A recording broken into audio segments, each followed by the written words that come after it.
پیغمبر خدا نے فرمایا 4 چیزوں کی طرف دیکھنا عبادت ہے۔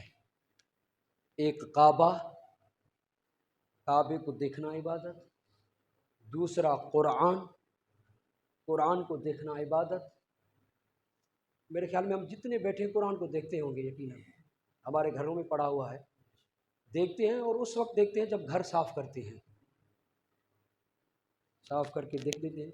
یہ دیکھنا بھی عبادت ہے، عبادت ہے یہ۔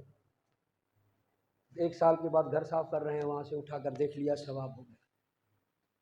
قیامت کے دن 3 چیزیں پروردگار کی بارگاہ میں شکایت کریں گی۔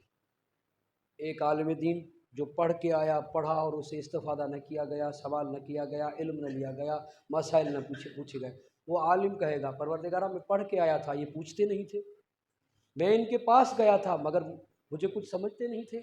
دوسرا مسجد، پروردگارہ چندہ کر کے بنوا تو لیا تھا، بہترین کر کے بنایا تھا کہ کہیں فلاں جماعت والے یہ نہ کہیں کہ ندو والوں کی مسجد صحیح نہیں ہے، بہترین کر کے بنایا، مگر مجھ میں 3 یا 4 آدمی آتے تھے، مجھے خالی چھوڑ دیا گیا تھا۔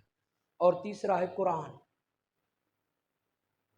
پروردگارہ مجھے مظلوم بنایا گیا، گھروں میں تھا مگر کسی نے کھول کر مجھ سے ہدایت نہیں لی، کھول کر مجھ سے مسائل نہیں پوچھے، کھول کر مجھ سے فیض حاصل نہیں لیا۔